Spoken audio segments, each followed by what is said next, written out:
Welcome to Sipping Tea with V, y'all. I'm feeling better, and tonight we're going to get right into it. Let me sip my tea. Alright, so tonight y'all already know what I own when it comes to Real Housewives of Atlanta. What is it? Bailey's, the original. Okay? Alright, now. Let's see what we got. Let's see what we're working with these Real Housewives of Atlanta. Alright, so on this episode, which is season 8, episode 10, Trouble on the Family Tree. This episode, it starts off, with Kenya doing the most, as always. Now, she's finally back home in Detroit, ready to get the shit started. Or get her family back together, as she says. Now, this is what she claims to be doing. To me, she's doing all of this just to put pressure on her mother to finally meet with her and see her and speak to her. And she wants her mother to see this on TV, so maybe this is a chance for them to have some sort of relationship or at least have a talk. Now, from that scene where, she goes to the airport and everything to head to Detroit, we meet up with Cynthia and Noel, and they're in Cynthia's closet. Now, they are the cutest mother and daughter. I can definitely see that Noel gets a lot of her dressing, her personality, how she acts. I can see that she gets a lot of that from her mother. Cynthia's talking to Noel about her giving Peter another chance. Honey, Noel said, for me, when someone makes me mad, it's sort of one and done. 2 chances if you're lucky.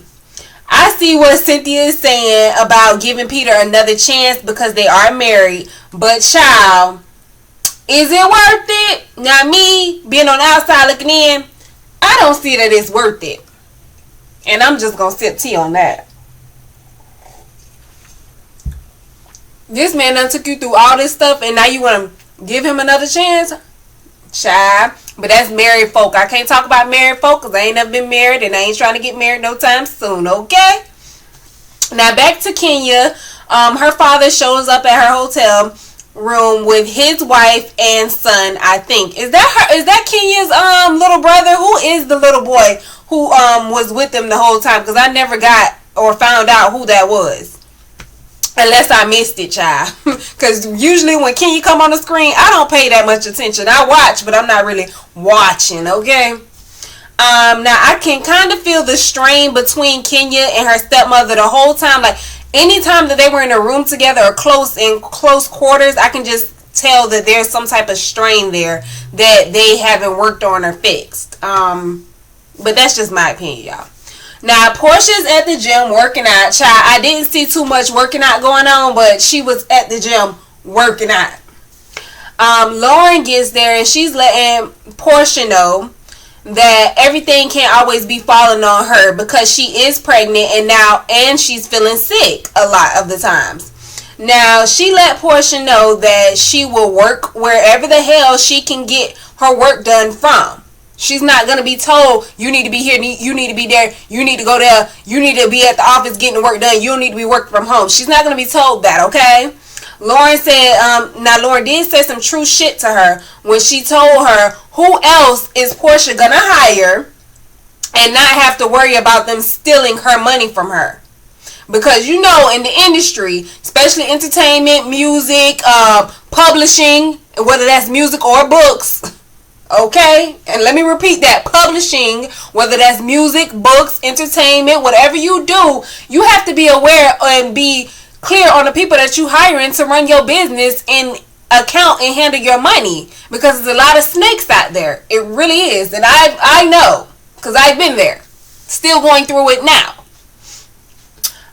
So She told her some true shit when she said that. So Lauren seems like she is burnt out to me, y'all. With the pregnancy and then working for Porsha, I really feel like she's just taking on so much and she's kind of over it. Now, the thing is, Lauren signed on for all of this to work for Porsha, and now she acts as if the fact that she's pregnant is supposed to change something. It shouldn't. You still work for Porsha. That's still how you making your money. Now, I really wish that they go ahead and get this thing together and figure it all out, because I would hate to see their sistership their relationship, I would really hate to see that go to shit behind all of this, behind a working relationship. Because at the end of the day, if your working relationship ain't working, family comes first. Put family on the front. That's what I have to say with that. Now we leave Atlanta to go to Mexico, where we see a snippet of Cynthia and Peter on the beach. Now I like the fact that they're working on their relationship without the cameras, because this gives me another look, another aspect. I say maybe they are trying to work on each other and get back to each other and loving each other without the cameras being around. And I think with them doing it this way, maybe they do have a chance. Maybe they do have a chance. Now we slide to the next scene, and in walks Mama Joyce. Now she is here to meet with Phaedra Parks. They say hello very fakely, may I add it. They both know that they aren't there for the pleasantries. Mama Joyce with the mean mug asked about what was going on between Kandi and Phaedra. She spoke very slowly to make sure that Phaedra understood every word that she was saying. Now the energy turned around, and Mama Joyce ended up asking Phaedra to help her plan Kandi's baby shower. Now, before everything turned around and it became back positive, was y'all thinking that Mama Joyce was about to drop across the table or did something to Phaedra? Because the way she was talking to her was like the mob sending out a warning. Like, I'm telling you, you better get this shit together and figure this shit out, because you keep fucking with my baby, Mama Cub gonna have to come over here and handle some shit, alright? Now this is my warning to you, face to face. I see you, okay? That's what it seemed like to me. But from there she asked Phaedra to help her plan Kandi's baby shower for her real friends that she's been knowing for a very long time. Before Mama Joyce left, Phaedra asked, was Mama Joyce still with the smooching boyfriend? Now she didn't say smooching, but y'all know I had to add that, because y'all know Kandi don't like him, because she feel like he be smooching off of Mama Joyce. She says that he be driving her car, he be living in Mama Joyce's house, ain't paying no bills, but he fix stuff around the house, so that's supposed to be his word.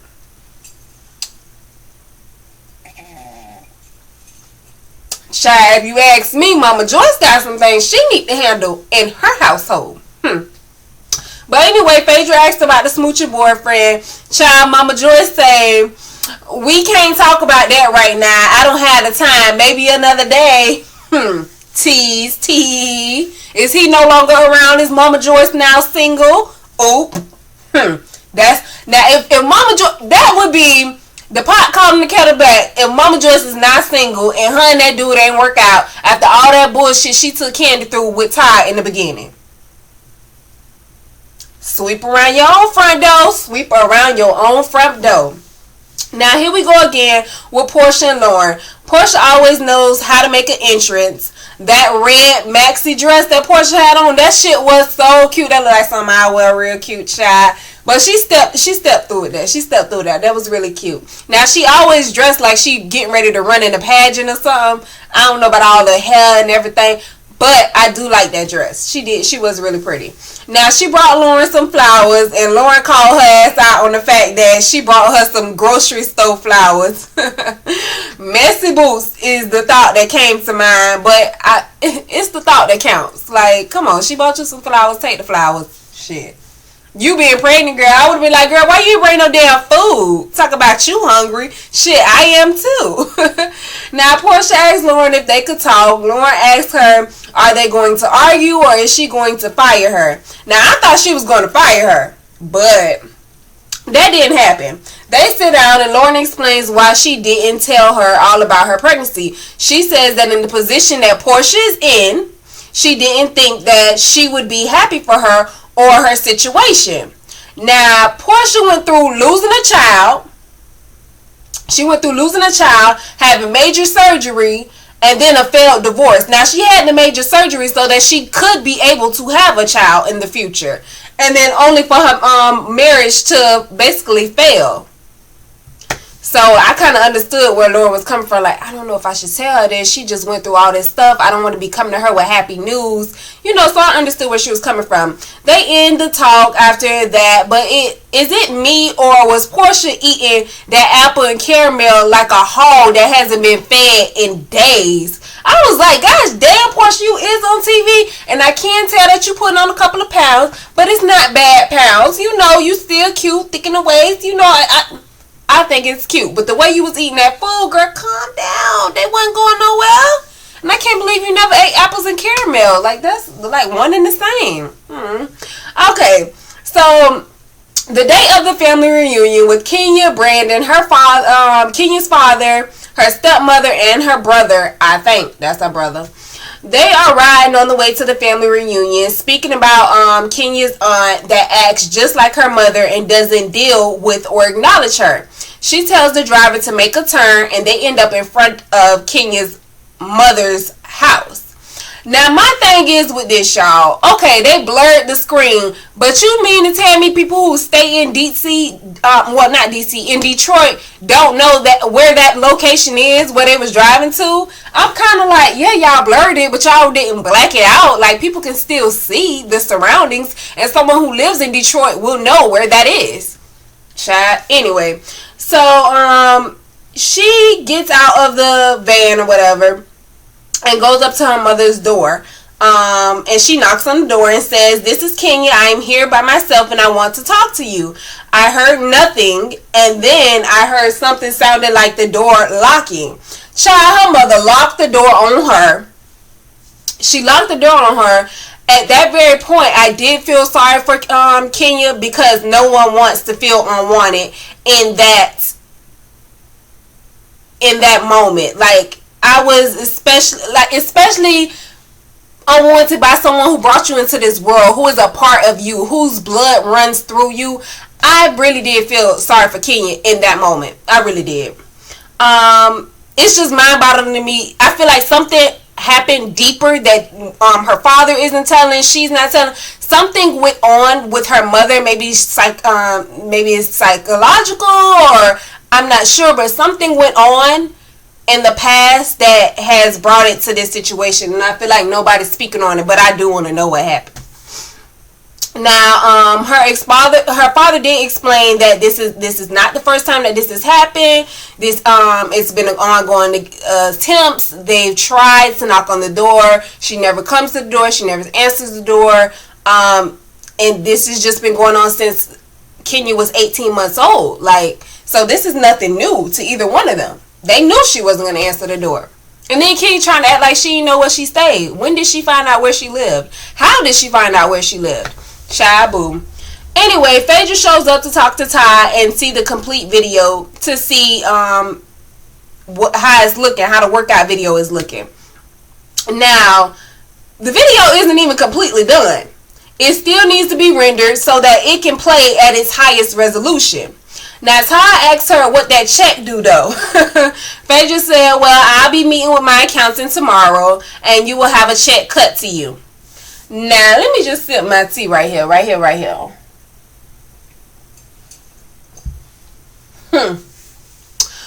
wasn't the check cut to Ty when you showed up to meet with him?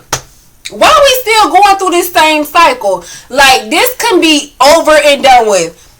For one, Phaedra, if you pay him, and stop throwing shade to Ty, talking about, oh, this is his only job. His only job is to get these couple of $1,000s from me. A couple $1,000s ain't nothing to me.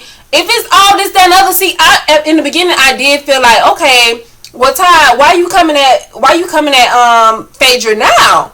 But now I'm like, well, damn, Phaedra, calm down, chill out. Why you acting like this? Child, anyway, all I'm saying is I did see that Phaedra went and saw Kandi, because Kandi has had her son. Congratulations, Kandi and Todd and Mama Joyce and Tiny. I seen everybody there. Phaedra went to see her. Shout out to Dr. Jackie from Medicine Wives. But yeah, Phaedra did go see, Kandi at the hospital after she had her son. But I'm like, okay, you go and see Kandi after she has her son. But you talked all this shit on your confessionals about Todd and him not having no money and his shows drying up and all this stuff. It's like, how does the friendship repair after all that? Even with you paying the money, how does a friendship repair after you talking down about her man like that? Child. Cynthia, oh no, we ain't back up there. Let me go back down.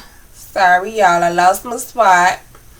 Alright, here we go. They finally make it to the infamous family reunion where she meets up with her father's side of the family. She sits down and has a one-on-one with her grandmother, who she refers to as her mom because she was the one who basically took care of her whole life. When she was younger, when she was a baby, her grandmother was the one who raised her.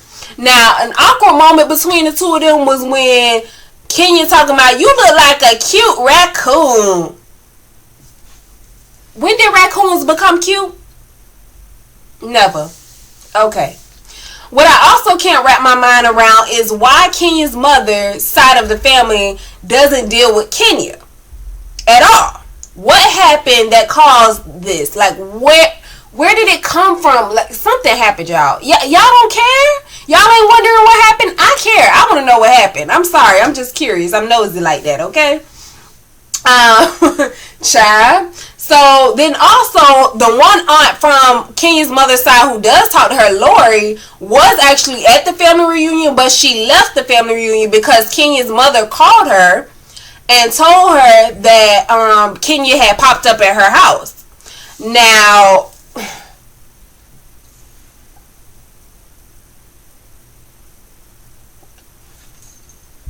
for it to be that deep that Lori would actually leave she would fly from Atlanta to Detroit for this family reunion and then actually leave. Something going on there, y'all. Something going on there. Now, in the next episode, the ladies go to the Million Man March. There's Phaedra and her boy, Sheree and her son, who is 19, looking like a young man, riding with them, and Kim and her two young boys. Now, they meet with a woman who was telling them about what's going on with African American boys today. Kim grabbed her boys and rushed out of there and said, this is not for kids at all. Kenya has a face-to-face talk with her Aunt Lori, who tells her straight up that she was wrong for showing up at her mother's house. They argue because Kenya doesn't understand how it wasn't okay for her to show up to her mother's house, who she hasn't seen in God knows how long or spoken to in forever. The next scene is Todd telling the family that he and Kandi are thinking about opening a family restaurant. Bertha let it be known loud and clear that she is not okay with it. And lastly, honey, the Queen Bee shows up. The Queen Bee of Real Housewives of Atlanta, Nene Leakes, steps through on the scene. Okay, now I'm so ready for next week's episode. I really am. This week didn't have that much drama, or it wasn't really much going on. It was really Kenya's episode with little scenes from other people. That's what I thought it was. But y'all, subscribe, like, share. Definitely keep checking in. Y'all already know another video will be up tomorrow for Love and Hip Hop New York. So definitely keep rocking with me. Mwah.